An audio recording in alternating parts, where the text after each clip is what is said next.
Belalah orang yang miskin, berlakulah adil.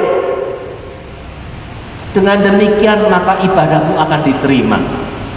Karena memang mengasihi Allah itu tidak bisa dilepaskan dengan mengasihi sesama. Ya, kasih dengan Allah, kasih kepada Allah dan kasih kepada sesama itu seperti koin gitu ya. Ya, dua sisi yang dua sisi koin. Di mana kita tidak bisa meninggalkan salah satunya.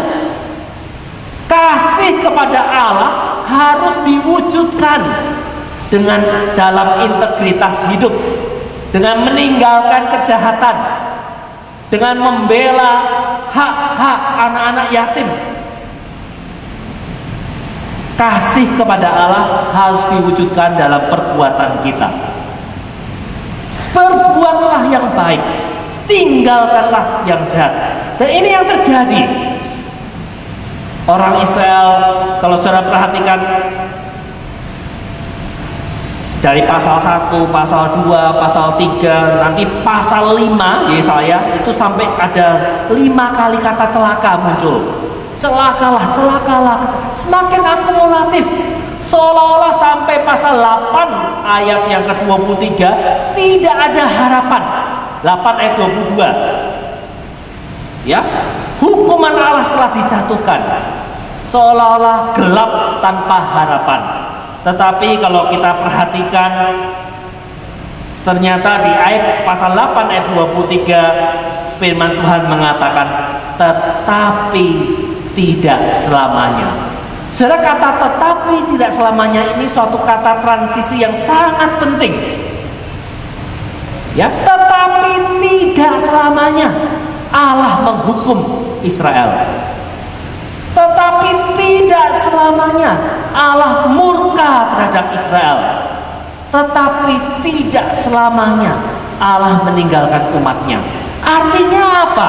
Artinya kata tetapi tidak selamanya ini artinya bahwa ada otoritas di atas segala situasi kondisi yang ada. Ada otoritas ilahi. Ada otoritas ilahi yang sedang bekerja bahkan di tengah bangsa yang kelihatannya tanpa harapan, bahkan di tengah bangsa yang gelap, yang suram. Tetapi ada otoritas ilahi yang bekerja. Tidak selamanya. Tetapi tidak selamanya. Saudara, mungkin kita kalau bicara tentang bangsa Indonesia, ya, kita baca di koran, kita dengar di televisi, atau kita dengar gosip-gosip di warung kopi atau warung padang. Banyak yang mengatakan, aduh capek, letih dengerinnya. Korupsi nggak habis-habis. Kemarin LNG naik ya. Ibu-ibu yang tahu mungkin ya. Mahasiswa mas tinggal pakai aja ya. Naik jadi 92.000. Bayangkan gitu ya. Dan ternyata di satu koran dikatakan bahwa ternyata Indonesia itu mengimpor LNG dari Amerika. Jadi untuk memenuhi kebutuhan domestik, Indonesia mengimpor LNG dari Amerika. Dan dia mengimpor dengan harga 8 US dollar per apa gitu ya. Padahal Indonesia mengekspor ke Cina LNG dari ladang tangguh hanya sekitar 3,45 dolar. Setelah saya baca seperti itu nyesek gitu ya. Betapa bodohnya bangsa ini. Kita jual ke orang cuma 3 dolar, terus setelah itu kita beli dari negara lain 8 dolar. Kali berapa gitu ya? Setelah kalau kita melihat kondisi bangsa ini, orang-orang yang menipu, orang-orang yang berbohong secara seperti orang yang tidak tahu malu atau memang udah kehilangan malu gitu ya. Tapi semakin saya belajar tentang sejarah Indonesia, semakin saya belajar melayani di Indonesia, saya semakin yakin bahwa di tengah bangsa yang Indonesia ini, Allah juga berintervensi. Ada tangan, ada jejak-jejak ilahi yang nyata bagi dalam perjalanan bangsa Indonesia. Saya bisa buktikan, saya bisa ceritakan panjang lebar. Banyak campur tangan ilahi Allah. Dan saya bisa mengatakan bahwa Allah peduli terhadap Indonesia. Allah mencintai bangsa ini. Allah tidak tinggal diam. Tetapi Allah memimpin dalam segala suka dan duka, dalam segala kelemahan manusia. Tetap saya melihat adanya intervensi Allah. Demikian juga kalau saudara perhatikan dalam kitab Yesaya, sebelum pasal 8 ayat 22 seolah-olah kondisinya sangat suram, gelap. Tetapi di ayat 8, pasal 8 ayat 23 ini adalah suatu pengharapan yang baru. Tetapi tidak selamanya. Ada otoritas ilahi, ada intervensi ilahi. Allah bertindak karena sejarah itu milik Allah. History gitu ya. Story-nya Allah. Itu sejarah. Allah itu adalah Allah yang hidup. Dan bersyukur bahwa Allah yang menjatuhkan hukuman karena Israel meninggalkan Tuhan, dan Allah yang mengampuni dan Allah yang menyelamatkan itu adalah sama, satu.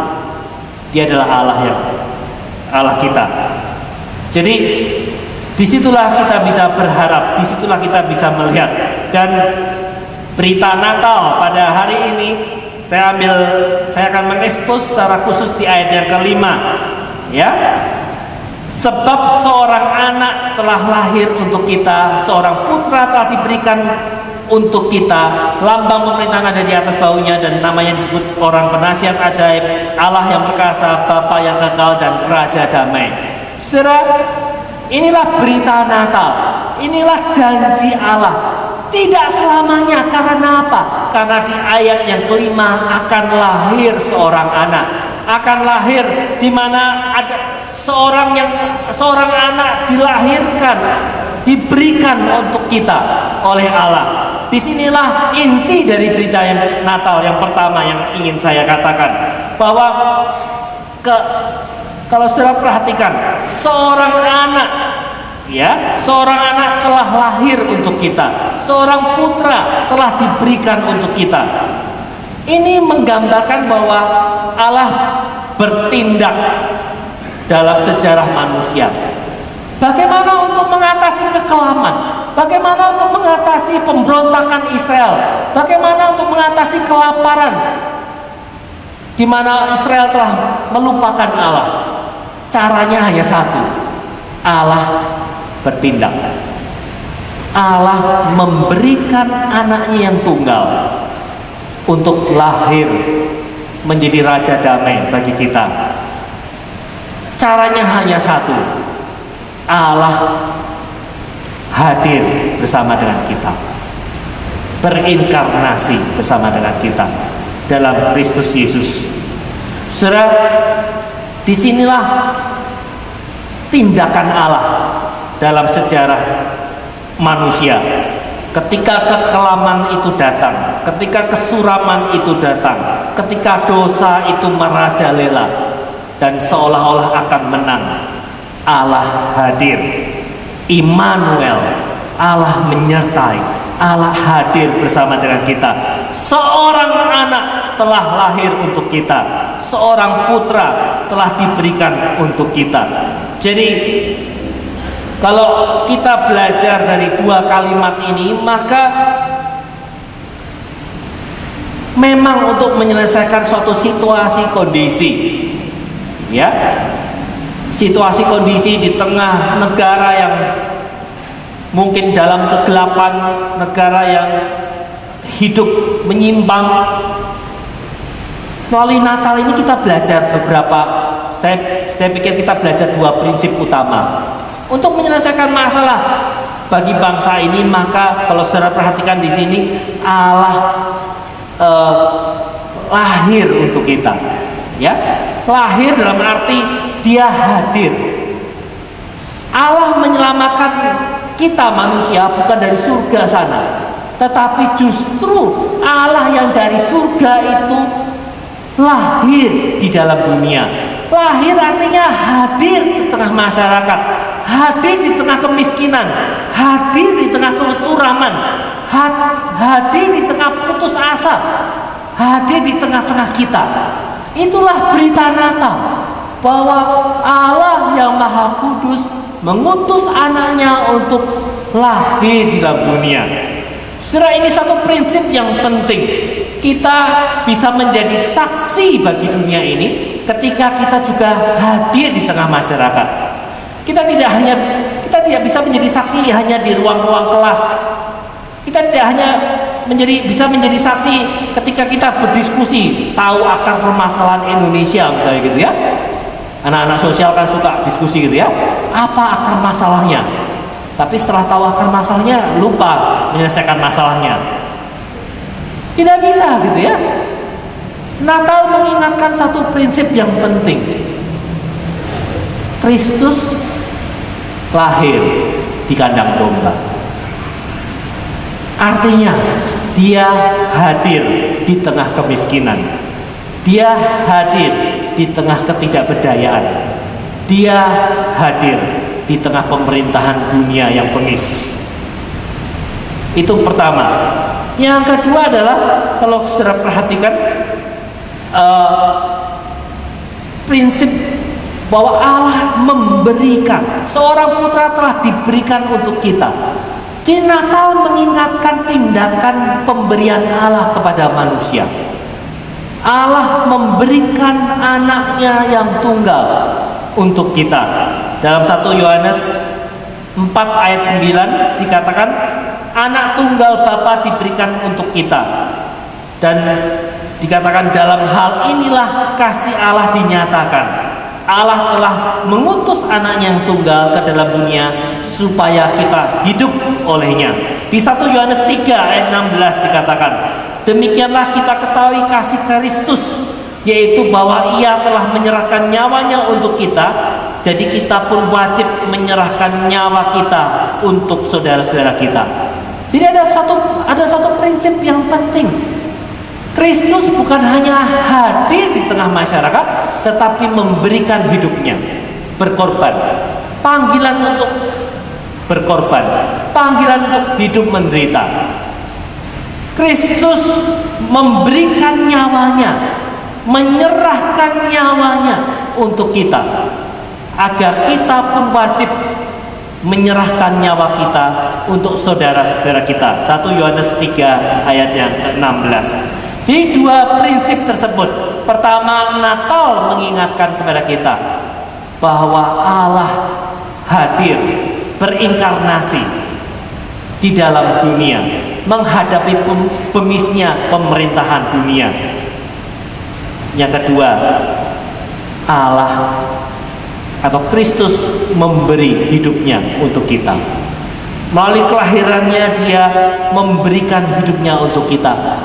Allah Bapa memberi yang terbaik untuk kita. Jadi kiranya peristiwa Natal ini mengingatkan kita bersama akan dua prinsip penting tersebut. Hal yang kedua, saya angkat dari ayat 5b. Di sini kita akan melihat bahwa sang bayi yang dilahirkan di Natal, ya, sang putra yang diberikan itu adalah seorang raja. Ya, dia adalah seorang raja. Dikatakan di sini lambang pemerintahan ada di atas bahunya. Namanya disebut orang penasihat ajaib, Allah yang perkasa, Bapa yang kekal, dan Raja damai. Jadi peristiwa Natal sekali lagi jelas sekali bahwa Yesus yang lahir itu adalah raja. Raja untuk siapa? Apakah Yesus hanya raja untuk umatnya? Apakah Yesus hanya raja untuk sekelompok orang? dalam konteks bacaan kita orang Israel, apakah power, kekuasaan Yesus sebagai raja itu hanya berlaku dalam Alkitab, Perjanjian Lama dan Perjanjian Baru, atau dalam wilayah Israel? Jelas tidak. Kalau saudara perhatikan di ayat yang ke-6, di sini digambarkan lebih lanjut lagi. Besar kekuasaannya, damai sejahtera tidak akan bersudahan di atas tahta Daud dan di dalam kerajaan, karena ia mendasarkan dan mengokohkannya dengan keadilan kebenaran dari sekarang sampai selama-lamanya. Kecemburuan Tuhan semesta alam akan melakukan hal ini. Saudara, di sini bahwa Yesus sebagai raja itu bukan hanya raja Israel, tetapi raja di atas segala raja. Dia adalah presiden di atas segala presiden. Dia adalah kepala pemerintahan di atas segala kepala pemerintahan. Dan Yesus sebagai raja di atas segala raja, presiden di atas presiden itu berlaku sampai sekarang. Saudara, kegagalan